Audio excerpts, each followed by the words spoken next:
Hello and welcome back everyone to French Bread's Dark Souls 3 Lorerun. As you can see, we are in attendance as a silent ally to our equally silent goddess. And the reason we're doing that is because we're going to start this episode off with some speculation and some reading of items relating to Rosaria, the goddess of rebirth. Let's get right down to it, shall we?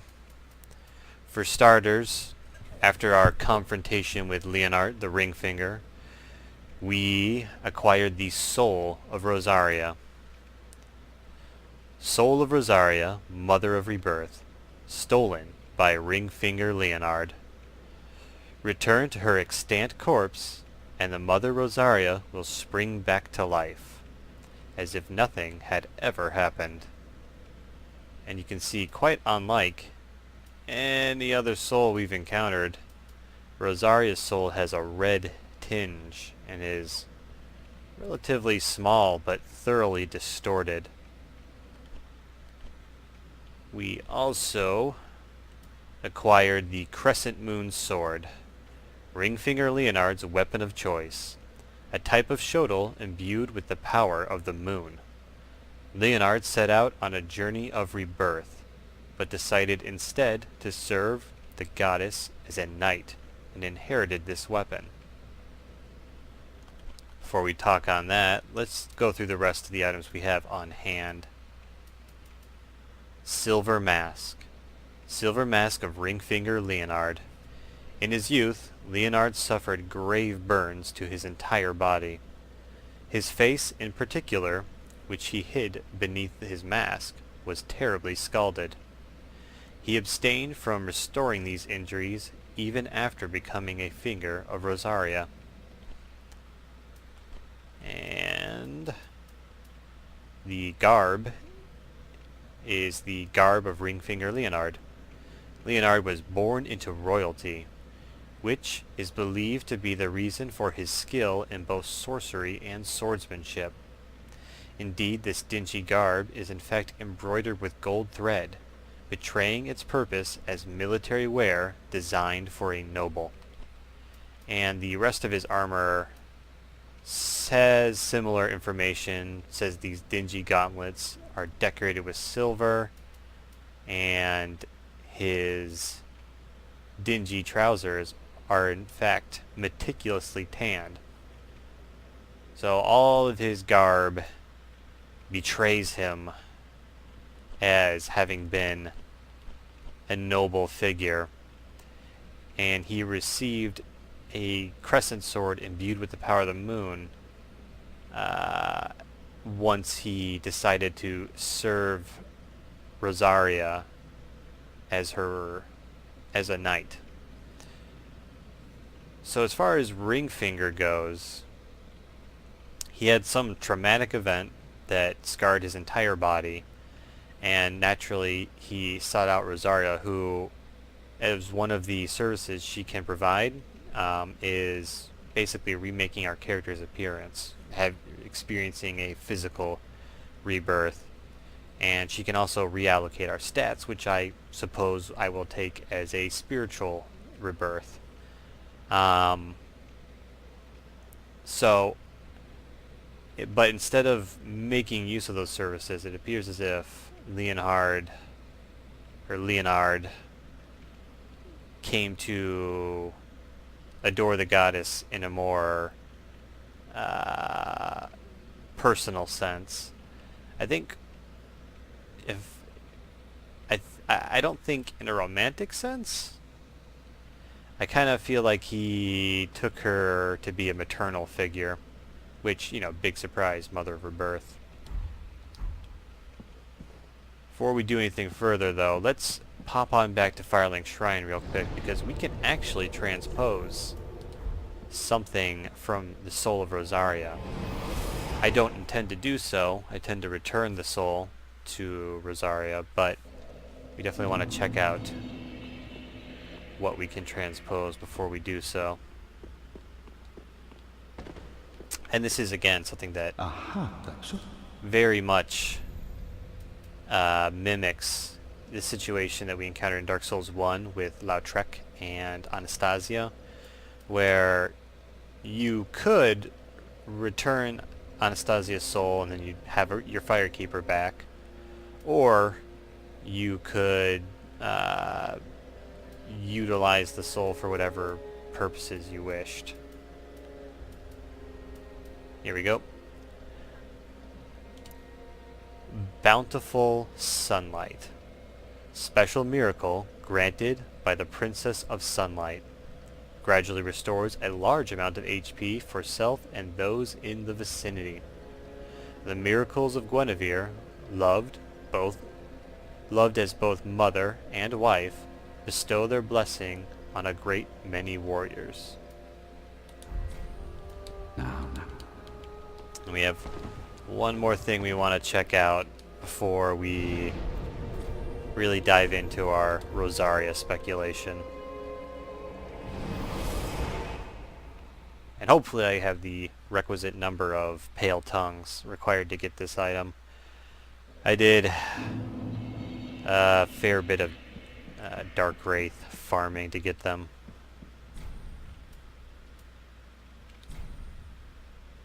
And as you can see, even though she is dead, we can still offer the pale tongues to her. But let's bring her on back.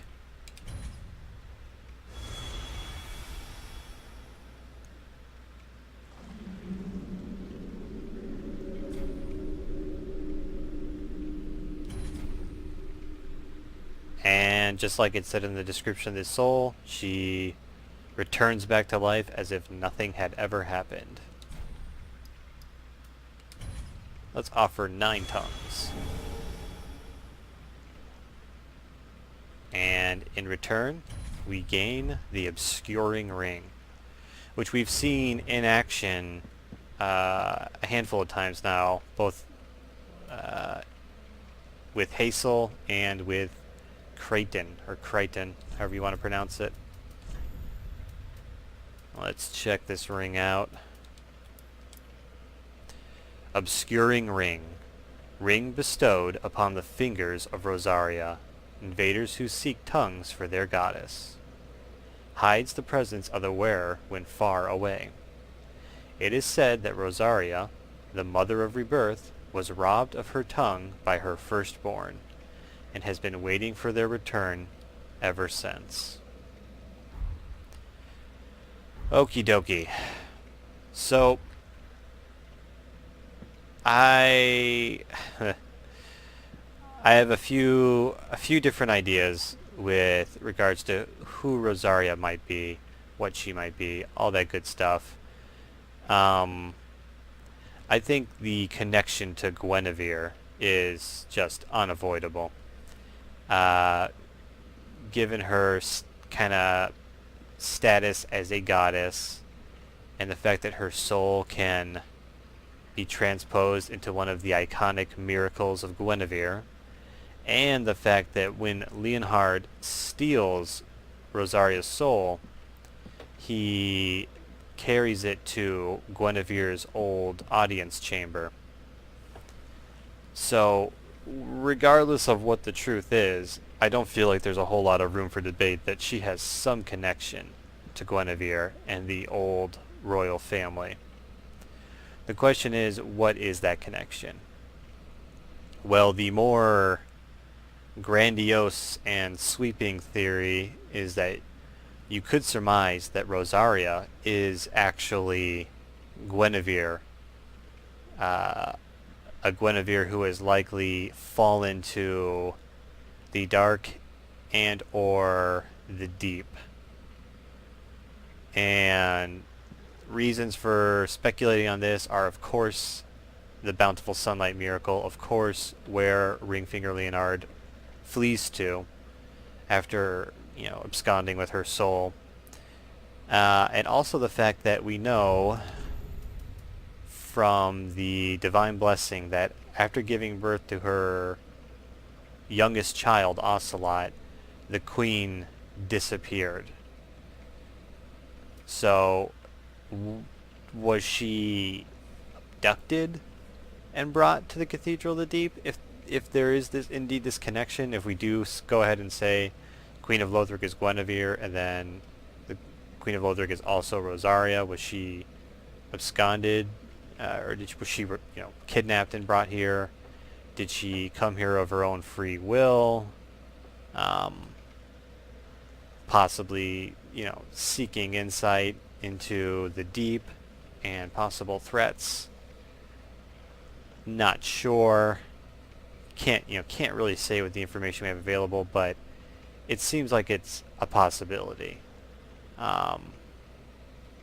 Another possibility is that Rosaria is a daughter of Guinevere.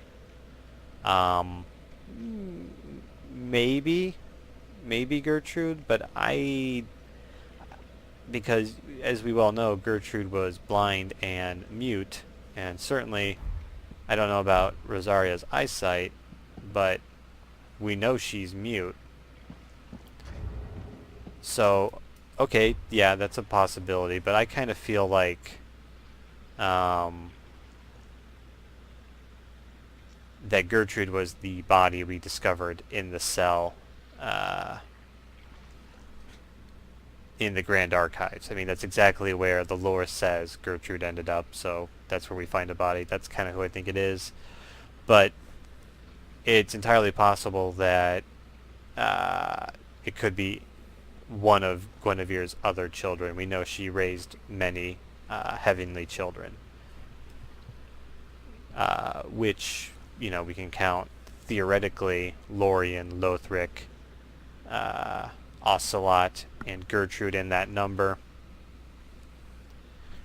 But the big mystery then, even if we accept either of these potential identities for Rosaria, the big mystery is, who is this firstborn who robbed her of her tongue? One shaky theory we could run with is that perhaps it was Leonard. We know Leonard was once a nobility, or once a noble of, I believe it said, one of the items said, possibly his mask. Let's double check. Nope. Maybe it was his chest piece. Yeah, he was born into royalty. I thought there was a better item that said he was specifically born into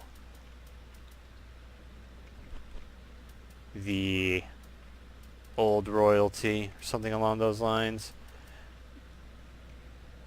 Perhaps I was incorrect in thinking so. I guess I was incorrect in thinking so, but he was the child of nobility. He received, a weapon with the blessing of the moon. Maybe he had some connection to the old royal family. It's possible. Certainly, Leonard had some sort of great adoration or affection for Rosaria, such that he was willing to, destroy her flesh so that he could presumably protect her soul from beast-like worshippers that apparently we got lumped into. I don't know. Possibly. But if it was not Leonard, if it was someone unnamed, then we're kind of stuck wondering who. If we assume that Rosaria is the final degenerated state of Guinevere, then possibly it could have been someone like Lothric or Lorien. I suppose it would have to have been Lorien. He's the oldest one we know of who robbed her of her tongue. But I gotta admit, that all stands on fairly shaky ground. All we can say for certain is that she bears some connection, some relationship with Guinevere. And I kind of doubt we'll ever get any concrete details on it, but I do hope maybe in future DLC we get some kind of new insight into Rosaria, because she is an immensely interesting character, especially due to her connections with Guinevere, who is simply lost at this point. Or I believe she was the Queen of Lothric, but where the Queen of Lothric went after giving birth to Ocelot, we simply don't know for certain. So, food for thought. This is probably one of the more hotly debated mysteries in the community. I don't know. I'm certainly gonna start looking into it after I finish my lore run, and I'm willing to, take a look at what other people are bringing to the table. But yeah, we'll see. I'm gonna stop meandering because we've definitely hit the point where I am meandering, and we're gonna bounce on over to Irithyll Dungeon.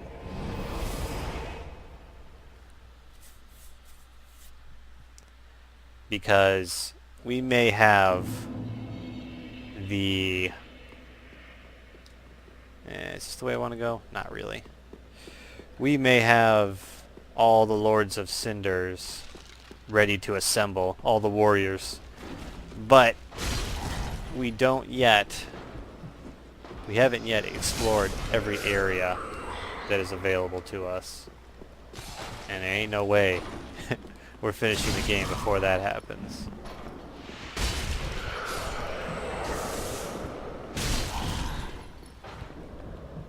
Bad news, my dealer friend. I don't even care what you guys are dropping.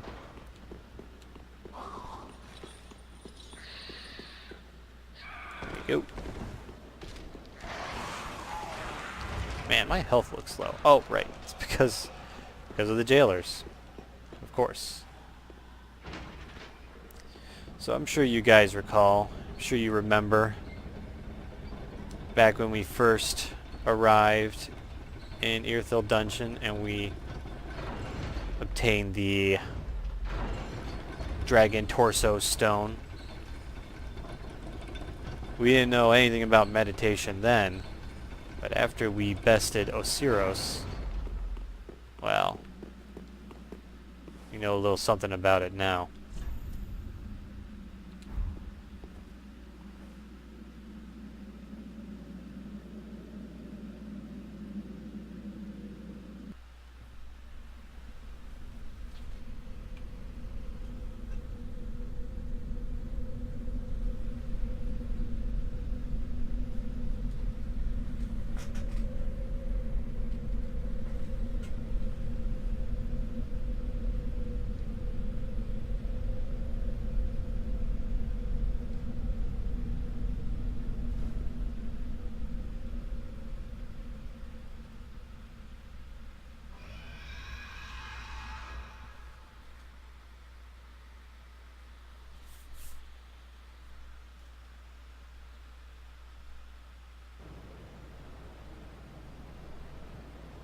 Well, this is quite the secret area.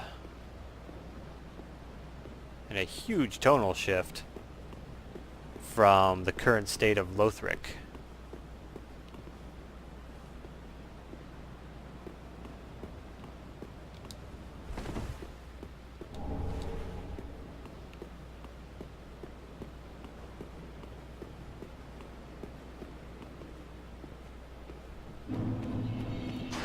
Archdragon Peak.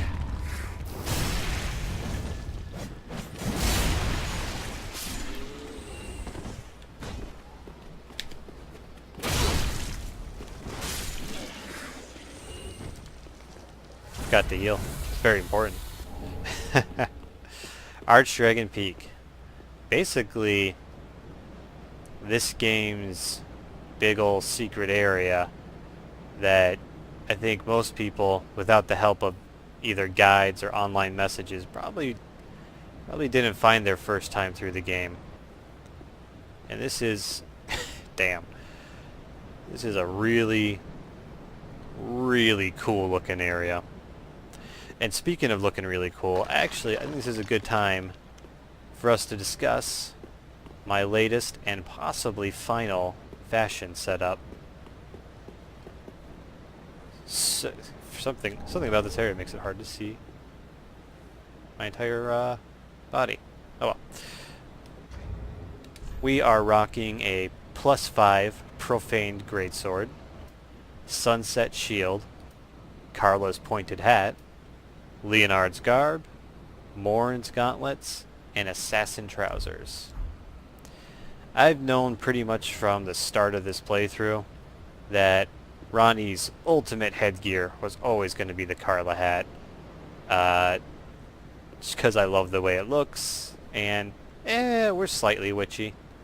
We don't go deep in on the witching, but we still got enough witchiness, I think, to us that we're allowed to wear the hat. Haven't fully landed on this though. There's a few different chest pieces that I've kind of been tossing around. One was the Fallen Knight armor, and the other is the Black Handguard. They both look quite good with this hat. I don't know. You may see our fashion change slightly in the coming future episodes. We may switch our weapon yet, but overall, I think we've gotten really close to what's going to be our, shall we say, finalized look. The canon look of Ronnie.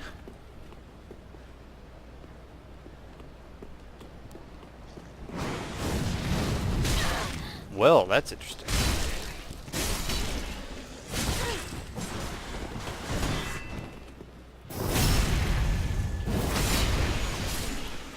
So, Archdragon Peak is lousy with man serpents, or I guess, yeah, these are man serpents. They're a little bit different than when we saw them back in Sen's Fortress, but they've definitely lived on. And not a huge surprise to see them in relation with the dragons, given that we know serpents are imperfect dragons. It's quite natural that we'd expect to see them here.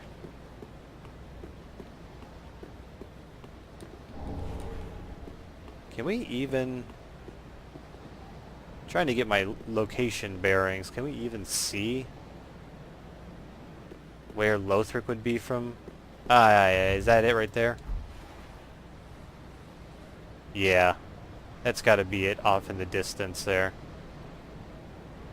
What else could that be? We'll have to get a better view later. Sorry.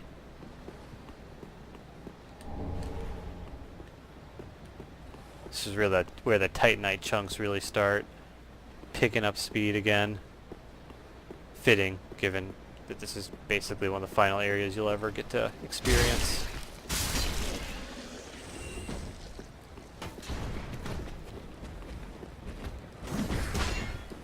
These huge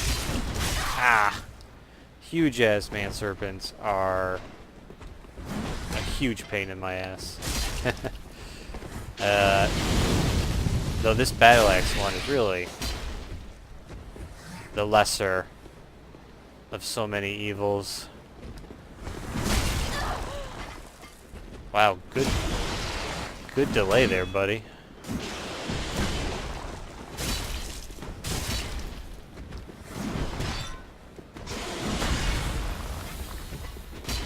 We're just short.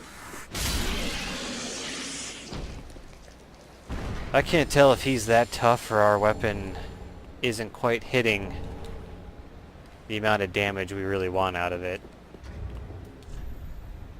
I mean, it's got a weapon AR of 500. That's pretty good, I think. So, I don't know. Like, our weapon may change before the end of the series, but I'm gonna carry this one through. At the very least, the bulk of Archdragon Peak. Missed backstab.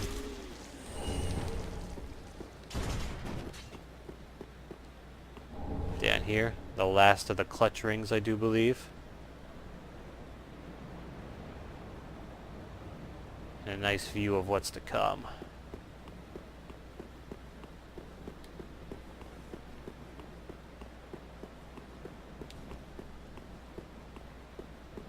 And, I guess, sorry ahead of time that I'm not going real heavy into the lore here, but the very first portion of Archdragon Peak does not have a lot on offer, all things considered. We do want to make very special note of these statues, though, because they are profoundly relevant. Little dev message telling us plunging attack. Whatever could they mean? I think you just saw we did all of 27 damage to this wyvern here. Which means he is not impressed. Oh shit. Not impressed by the damage we can put out.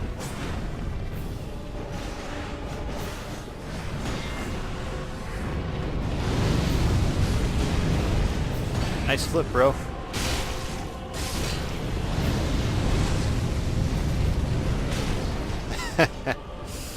Come on, useless dragon. Can finish a few serpentmen, surely. There's another dev message reminding us gently. Plunging attack.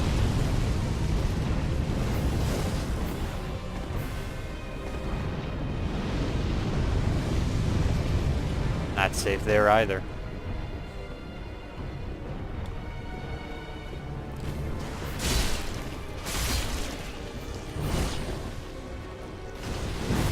Ah, damn it.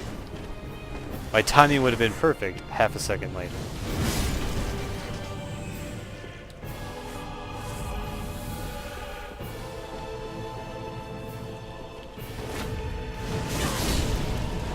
Pretty cool weapon skill.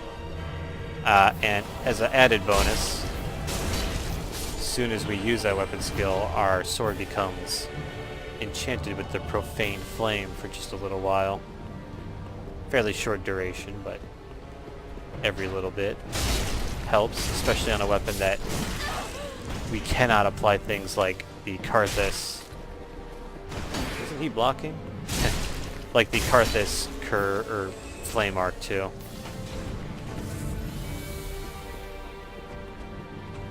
Another one of these assholes, though. I want a big, vulnerable... Ah, shit. Wasn't two-handing. I want a big, vulnerable point. Can use the weapon skill on this guy. This is not that moment, but we made it work. Ah, shit. Better be careful.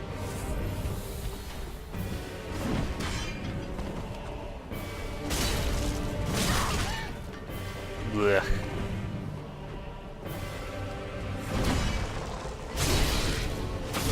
There we go. This, I guess as you can see, boss battle. It's got the rip-roaring music going, which applies a certain degree of urgency. But, at this particular juncture, we're free to take as much time as we need.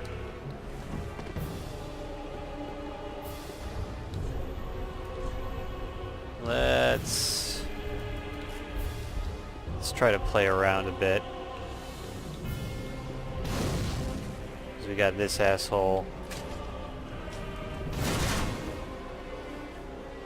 Too much drop.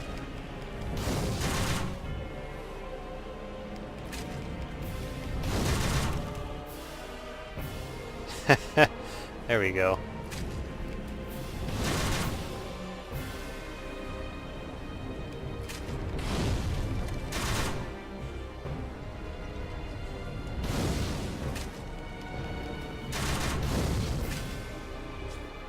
Sorry, I can't help it. I really want to use my... Ah, that's no good. I really want to use my freaking Evelyn. It's super cool.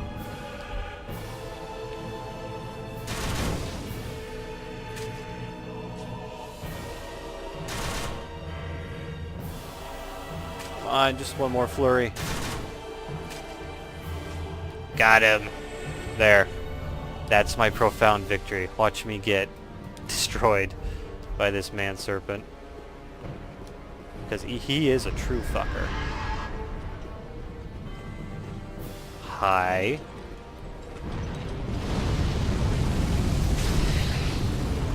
Yeah, could I convince you to ruin his day instead? His AI is being really passive right now, but... Ow. Promise you, this guy sucks. There we go. And that is why this chain axe reaches to the heavens. This chain axe is trans-dimensional and will soar through any obstacle in order to find its target. I'm basically saying this chain axe is the true weapon of the gods. I'm not kidding. If I stood on the other side of this hallway and he was standing here, and he felt like using that chain axe, it's jolly well gonna go through that entire archway to get to me. Making chain axe serpents easily one of my most disliked enemies in the game.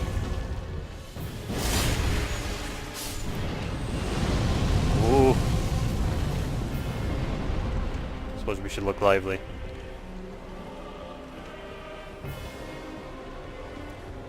So, what we got rolling here is basically Dark Souls 3's take on the puzzle boss. Except, unlike, I would say, unlike the ancient dragon god or whatever from Demon Souls, or God help us all, the bed of chaos, ow, from Dark Souls 1, weakness head, bludgeoning attack.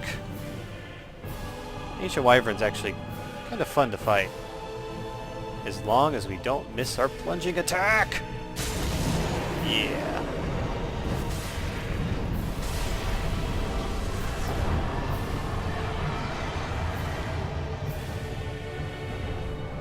Dragon Headstone.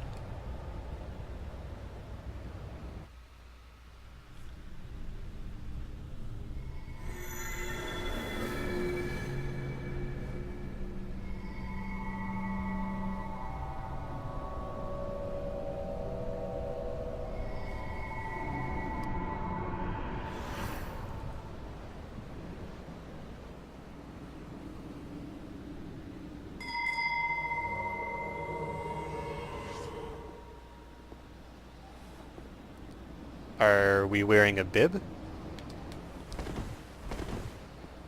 Much better. So, after having defeated the most ancient of wyverns, we get ported a la Emma to a different section of the peak, the Dragonkin Mausoleum. And I want to go back to the previous area before we explore too far into the mausoleum, but I want to get certain events out of the way first. Namely, fighting our first one of these guys. Oops. Keep forgetting I don't have a weapon skill shield on. Ow. Just let me have this, buddy. No, I don't want to have that.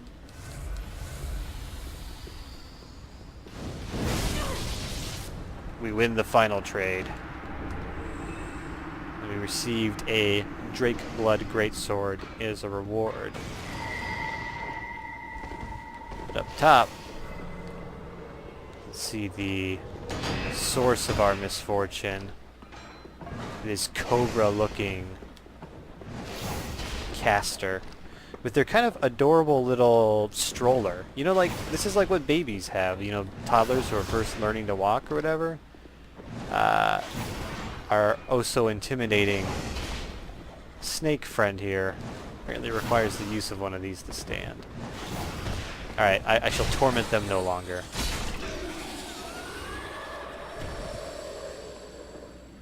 Fortunately, they had opportunity to summon one more of these knights in to cause us grief.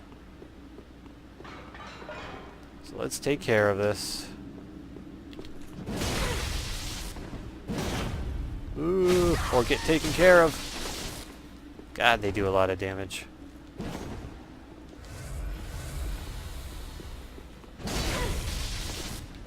They're definitely getting that hyper armor.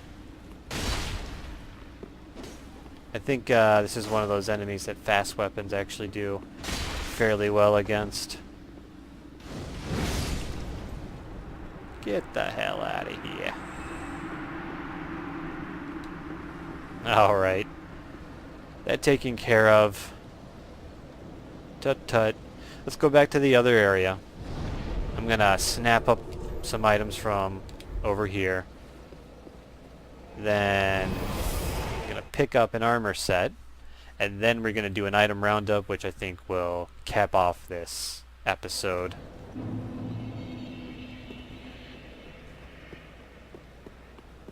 So please bear with me just a little bit longer.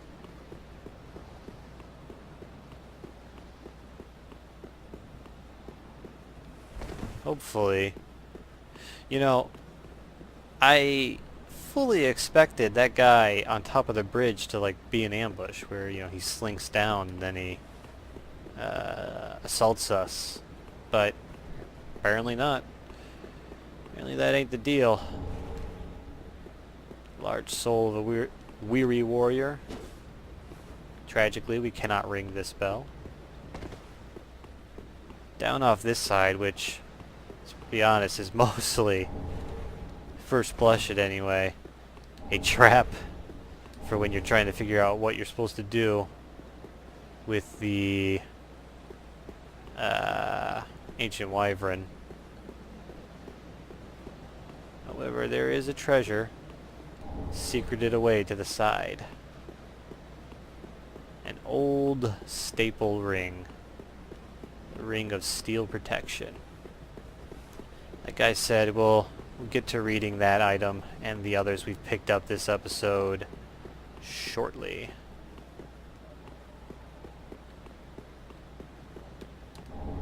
More souls, makes sense. Imagine a lot of warriors bit it here when they missed their backstabs on slowly rotating serpent folk.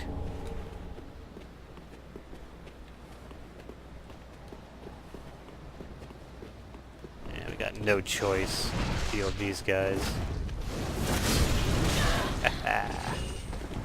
Love the launchers.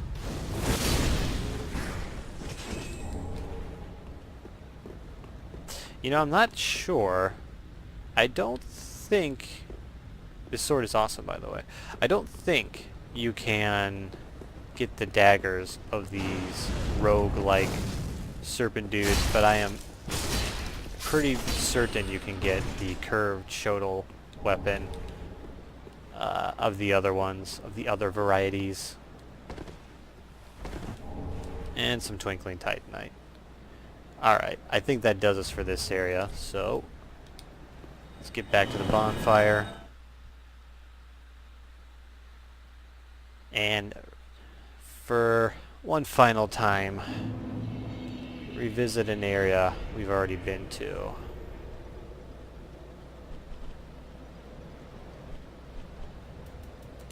The bonfire of Osiros.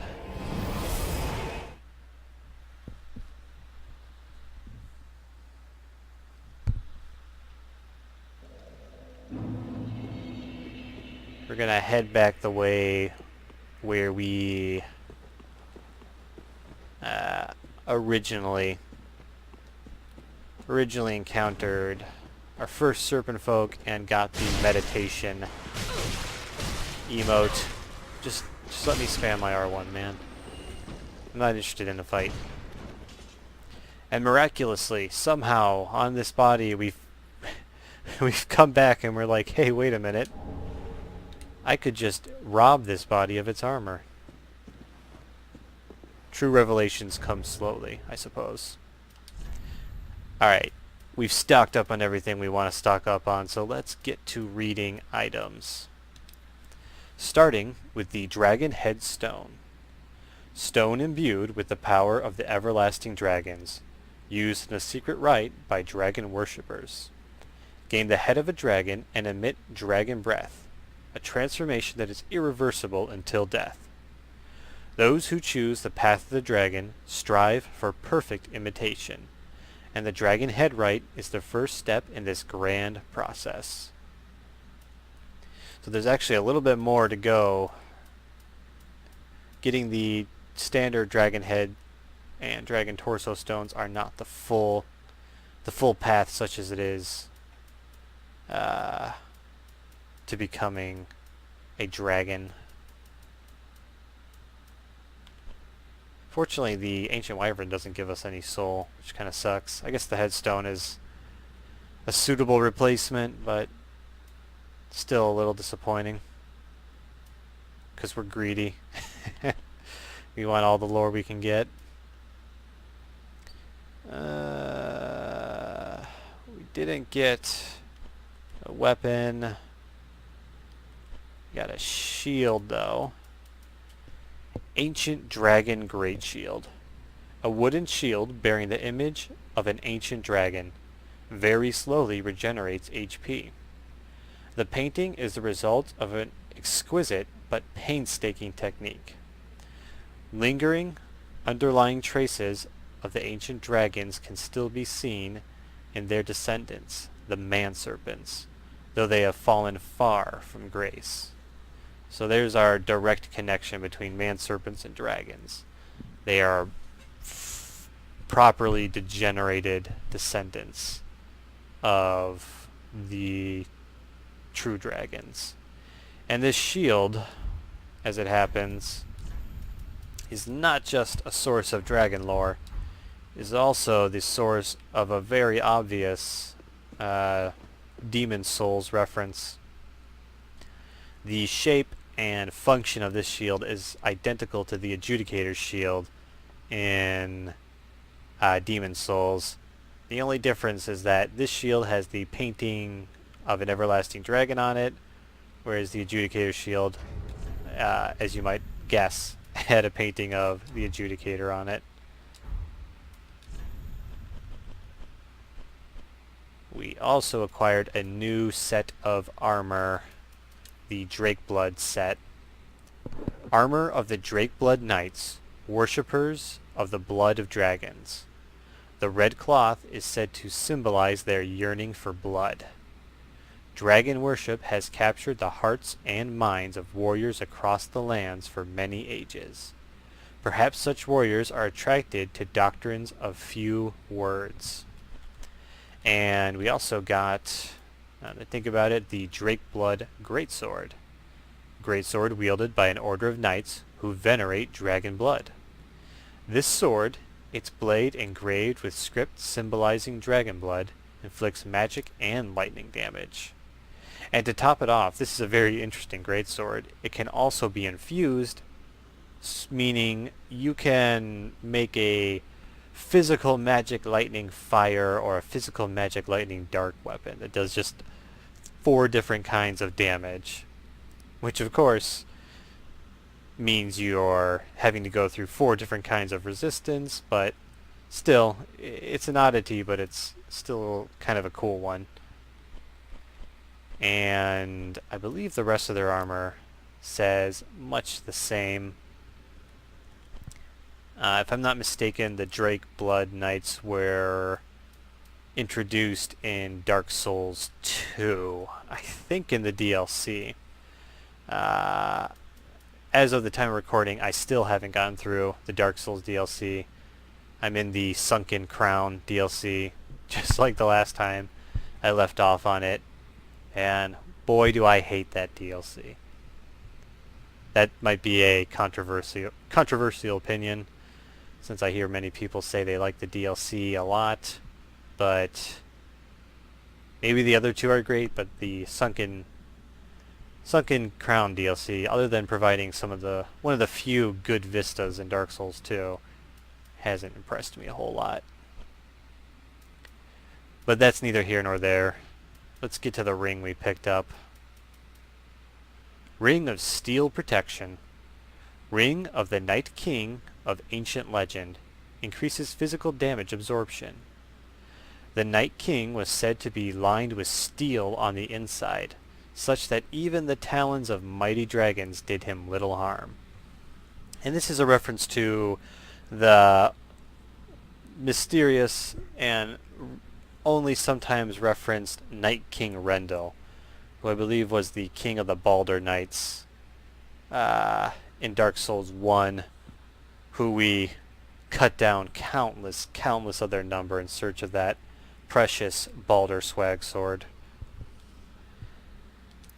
Pretty cool ring, standard ability, but I like the lore on it, and that steel on the inside reminds me a lot of a certain character from Fate Stay Night. You guys will know what I'm talking about if you've seen it. If not, don't even worry about it. So that is as much as we're going to do today. We've just reached the cusp of the Archdragon Peak.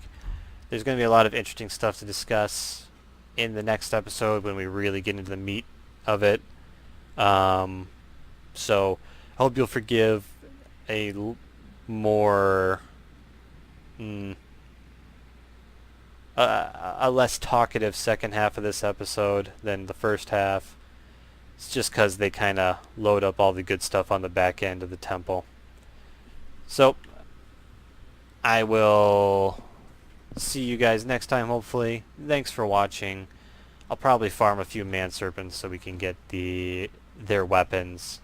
We don't have to worry about that in the next episode. So look forward to all that jazz. And as always, take it easy, you guys.